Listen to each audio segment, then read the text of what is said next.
The question was, where to next?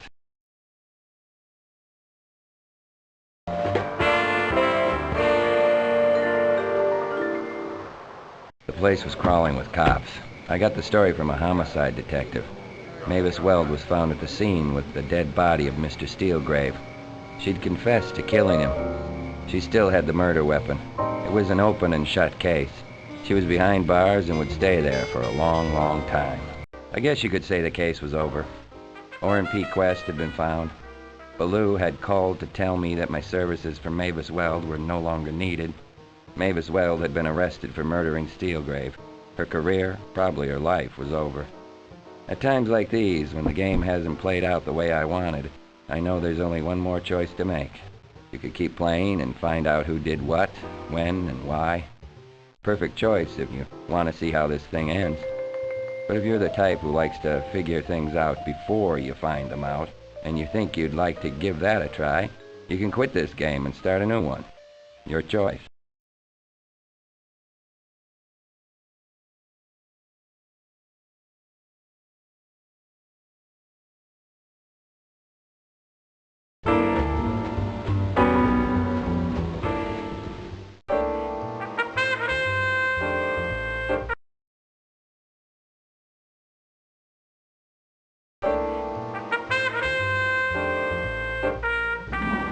Steelgrave had been killed by a single shot to the heart from a .32 caliber handgun, the same kind of gun that killed Orrin Quest.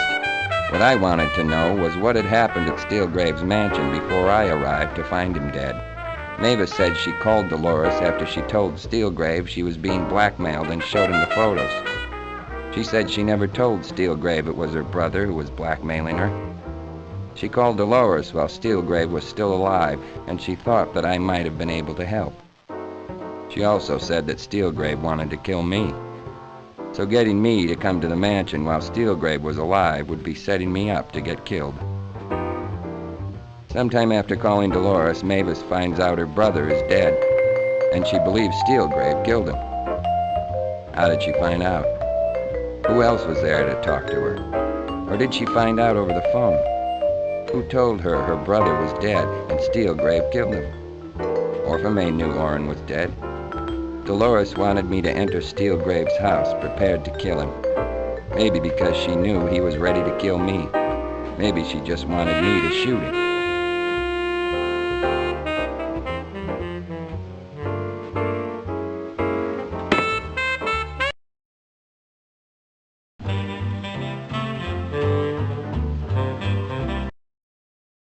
This is Car 54 responding to the emergency at the Steelgrave mansion. Steelgrave is dead, shot through the heart. His girlfriend Mavis Weld says she did it. She says she'll sign a confession when we get downtown. We've got the murder weapon. Send the lab boys and the coroner. Too bad. The next thing she stars in will be the gas chamber.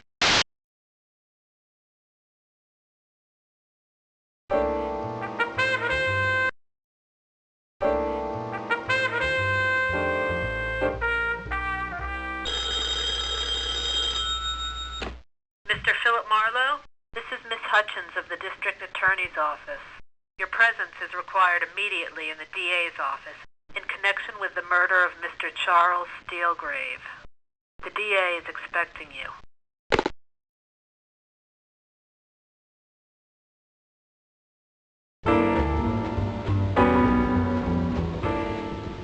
Miss Weld, I have your statement here. You claim responsibility for the shooting and death of Mr. Steelgrave.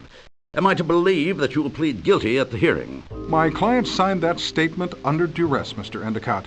A plea of not guilty will be... Yes, I'm pleading guilty. The court could appoint a new attorney for me, couldn't it, Mr. Endicott? If that's what you wanted. That won't be necessary, Miss Weld. Very well. I expect to see you at the hearing this afternoon on the matter of Mr. Steelgrave's murder. I don't think that'd be a good idea. I suppose things don't look too good for her. She claims she shot him. The evidence at the scene agrees with her. What was the motive? Love turned to hate. She killed her boyfriend because he killed her brother. Her brother was blackmailing them. But we're here to talk about you. You're in a bad spot, Marlowe. You've been caught suppressing evidence helpful to the solution of a murder. That is obstructing justice. I was protecting a client. Since you've agreed to cooperate with our ongoing investigations, you might not get indicted. I don't have the authority to yank your license, Marlowe, but I'm 100% certain the commission will. You'll stay out of jail, but you're through in this town. I went back to the office and unlocked the door and sniffed the twice-breathed air. I was just talking to the office equipment, the threadbare piece of carpet, and the light fixture in the ceiling with the 3 dead moths.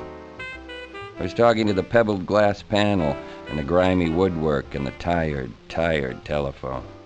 I was talking to the scales of an alligator, the name of the alligator being Marlowe. Not the brainiest guy in the world, but cheap. He started out cheap and he ended cheaper still.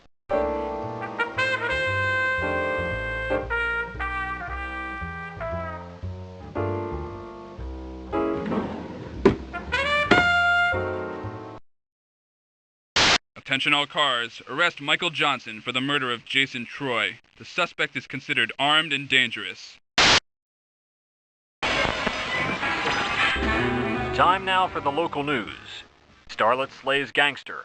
Mavis Weld, rising star, was arrested this evening at the home of Charles Steelgrave. Steelgrave was found shot to death. Miss Weld, with the murder weapon in her hand, confessed to the killing and will be charged with murder in the first degree. An unemotional Mavis Weld told reporters she will plead guilty. Conviction for first-degree murder carries the death penalty.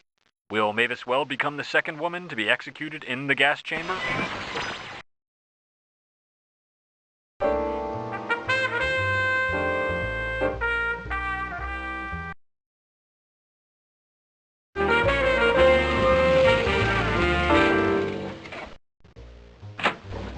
It's me, Mr. Marlowe. Orpha May Quest. She was right back where she started that first morning. I'm going home. Can you afford it?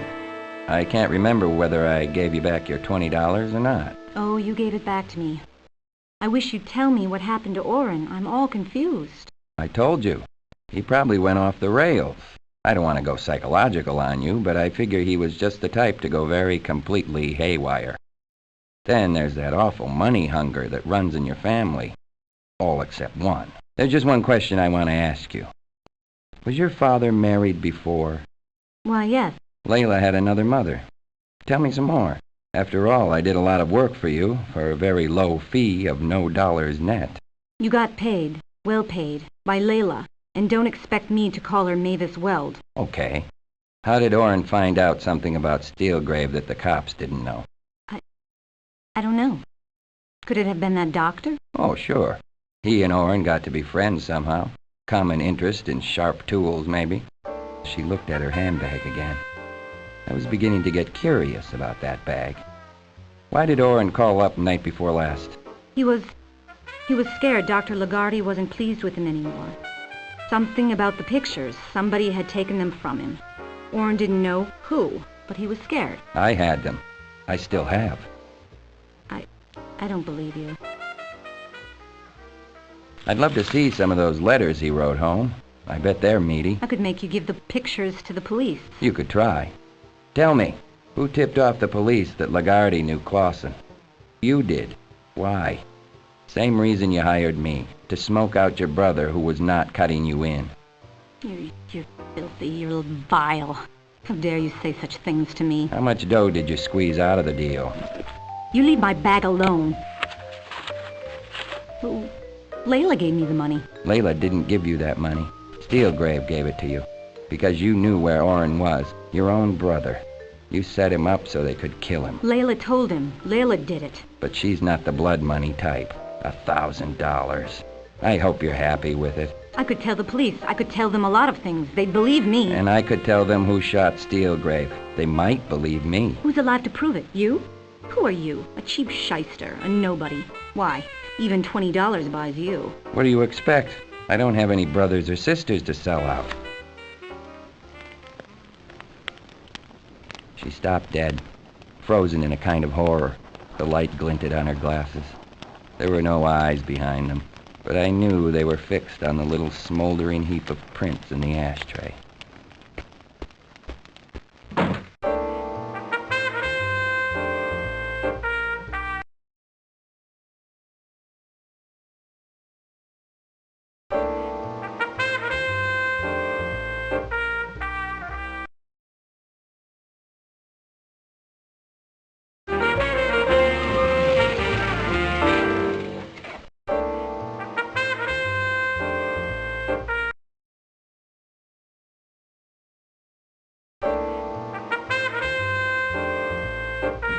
Vince the doc. When Clausen assumed I represented trouble, he called in the Marines. Vince the doc. And half an hour later, he was conveniently dead. Lagarde was a licensed doctor. I looked it up. How did he fit into this? Clausen called him when he wanted a few of those boys to take care of me, so Lagarde must be connected to the mob that was selling drugs at 449 Idaho Street. Did he kill Clausen? And one more thing. He used to practice in Cleveland. I looked it up.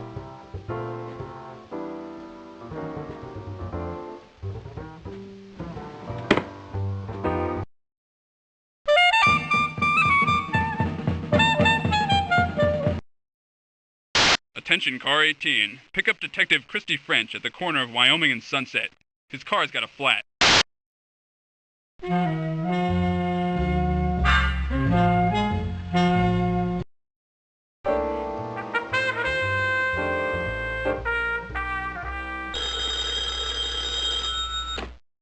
Amigo, are you all right? Would you like to come and see me?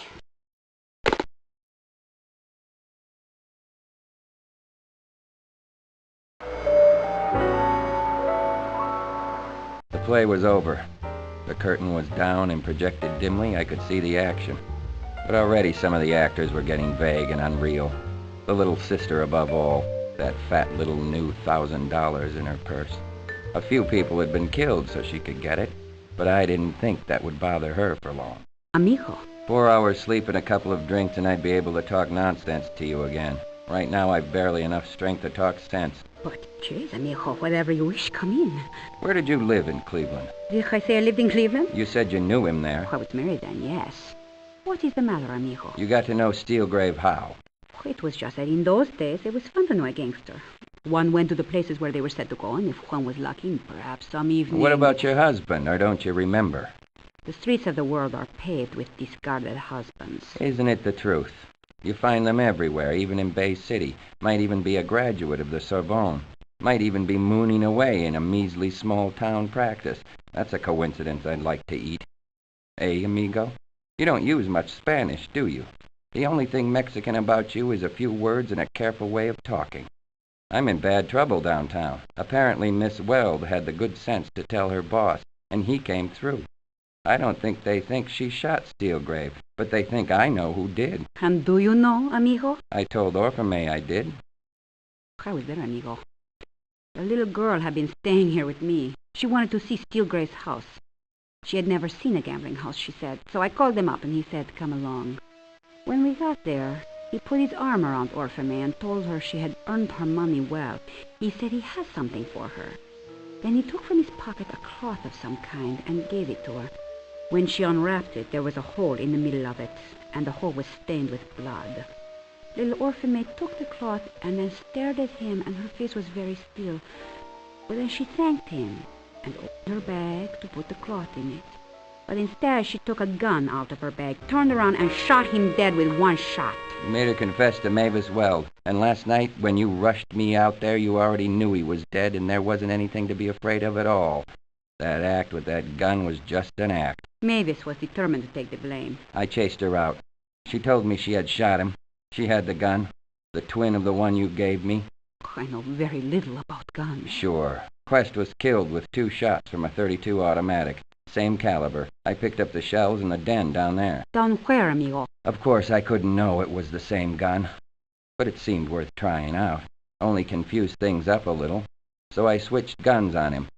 His was a black .38. He wouldn't carry a .32 automatic. And if he killed a man, he would kill him dead. This guy got up and walked a bit. Which guy? I'm afraid I am not following you too well. I'd like to say he talked a bit. But he didn't. His lungs were full of blood. He died at my feet, down there. But down where? You have not told me where it was that this... Do I have to? You were present when little Orphamay told him where to go. Only he didn't go. That's what's been the matter all along. Steelgrave was a reformed character and doing fine. When this Stein comes bothering him, wanting to cut in, he has to go. Steelgrave doesn't want to kill anybody, but he has to get rid of Stein, so he gets himself pinched. And he gets out of jail by bribing the jail doctor. and he kills Stein and goes back to jail at once because the cops will come over and ask questions. Very naturally, amigo. But look at it this way. Why would he have lunch in a public place on the very day he was out of the cooler to knock Stein off? And if he did, why would young Quest happen around to snap that picture? Stein hadn't been killed yet. I like people to be lucky, but that's too lucky. Even if Steelgrave didn't know his picture had been taken, he knew who Quest was. He was Mavis Weld's boyfriend. He must have known something of this brother of hers, which simply adds up to the result that night of all nights, Steelgrave would not have shot Stein, even if he had planned to. Now it is time for me to ask you, who did? Somebody who knew Stein and could get close to him. Somebody who already knew that photo had been taken, knew who Steelgrave was, knew that Mavis Weld was on the verge of becoming a big star, knew that her association with Steelgrave was dangerous. Somebody who had met Quest at Mavis Weld's apartment and had given him the works. Somebody who knew those bone-handled 32s were registered to Steelgrave, although he had only bought them to give to a couple of girls. Somebody Stop! You will stop at once, please! I will not tolerate this another minute. You will go now. Why did you kill Quest? For 2 reasons, amigo. He was more than a little crazy, and in the end he would have killed me. And the other reason is that none of this, absolutely none of it, was for money. It was for love. No matter how many lovers a person may have, there is always one that you cannot bear to lose to another. Steelgrave was the one. That man I would not share. I killed him. And you cannot do a damn thing about all this, darling, unless you destroy Mavis Weld utterly. Last night she proved that she was willing to destroy herself. If she was not active. That hurt, did it not? You are in love with her. That would be kind of silly. I'd want more than that. Querido, I have liked you very much. It is too bad. As I walked down the hall, I didn't really expect a slug in the bath. I thought she'd liked better having me the way I was, not being able to do a damn thing about it. She was one for the books, all right. Utterly beyond the moral laws of this or any world I could imagine. Call the police! They came fast, but not fast enough. When they cracked the door, Dr. Lagarde was sitting on the couch holding her pressed against his heart. He had bitten through his tongue. Perhaps I ought to have stopped him. Perhaps I had a hunch what he would do, and deliberately let him do it. Sometimes when I'm low, I try to reason it out, but it gets too damn complicated. The eyes of Miss Dolores Gonzalez were half open, and on her lips there was the dim ghost of a provocative smile. The Hippocrates smile, the ambulance intern said. I guess somebody lost a dream.